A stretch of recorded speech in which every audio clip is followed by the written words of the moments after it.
अस्सलाम वालेकुम अज़ीज़ तलबा, मैं आपका अपना दोस्त Abdul Razzaq sir. Online bridge course में आप तमाम का इस्तकबाल है। आज हम पढ़ रहे हैं माहौलियाती मुताले का। आज का हमारा पढ़ेंगे ख़ानदान और घर। मेरा ख़ानदान और घर। अब हमारे घर में कौन कौन रहता है, इस बात से हम सब वाकिफ़ हैं कि हमारे माँ बाप, दादा दादी है ना, बहन भाई, चाचा चाची, ये सब लोग मिलकर हमारे साथ रहते हैं, एक ही घर में रहते हैं। इन सारे लोगों से मिलकर क्या बनता है? ख़ानदान बनता है। हम कहाँ पैदा होते हैं? हम ख़ानदान में ही पैदा होते हैं। ख़ानदान में ही हमारी परवरिश होती है।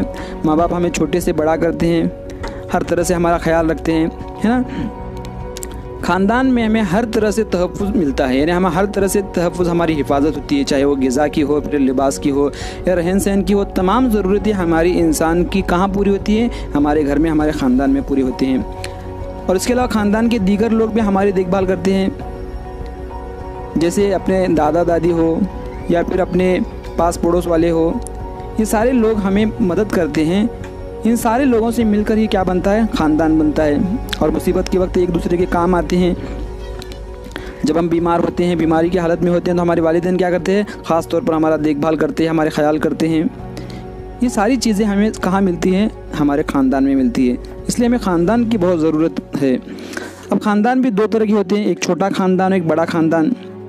अब जिस ख़ानदान में माँ बाप और एक या दो बच्चे होते हैं, ऐसे ख़ानदान को क्या कहते हैं? छोटा ख़ानदान कहते हैं। जिसमें माँ बाप और दो बच्चे या एक बच्चा हो, इतने लोग रहते हैं, उसको क्या कहते हैं? छोटा ख़ानदान कहते हैं। लेकिन किसी ख़ानदान में क्या होता है कि दादा दादी होते हैं, चाचा चाची होते हैं, सगे और चचाजाद भाई बहनें भी होते हैं। ऐसे ख़ानदान को हम क्या करते हैं? बड़ा ख़ानदान कहते हैं। बहुत सारे लोग एक जगह मिलकर रहते हैं। उसके अलावा तौसीई ख़ानदान किस तरह का होता है? अपने ख़ानदान में कई तरह के रिश्तेदार जुड़े होते हैं, जैसे चाचा चाची, मामू मामी, फूफा फुप्पू या खाला, हमारे करीबी रिश्तेदार। ऐसे ख़ानदान तौसीई ख़ानदान कहलाता है। रिश्तेदार क्या करते हैं कि रिश्तेदारों की वजह से क्या होता है? ख़ानदान फैलता रहता है और ख़ानदान तौसीई होता रहता है, वसी होते जाता है।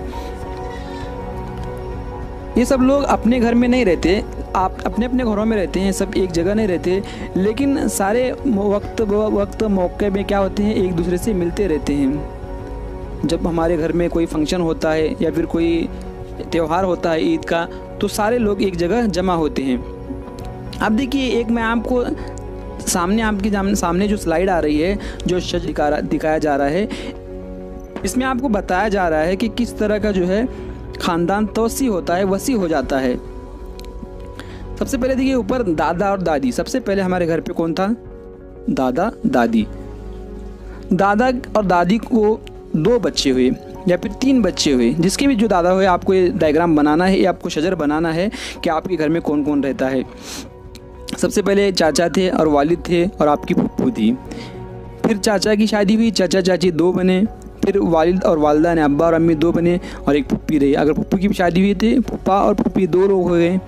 फिर चाचा चाची को दो बच्चे हुए, एक सानिया और एक साहिल। और आपको एक बहन हुआ, समझो आपका नाम सलीम है तो आपको एक बहन है रिहाना। इस तरह का ये ख़ानदान है। ये ख़ानदान का क्या बनाया गया? शजर नस्ब बनाया गया है। ऐसे भी आपको क्या करना है? बनाना है।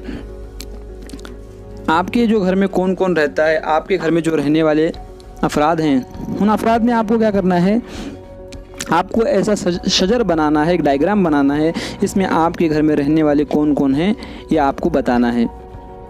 और आपको इसी के साथ आपके घर की सफाई करना है। घर में जो है अच्छे जो चीज़ें हैं, उसको सलीके से रखना है, घर सजा के रखना है।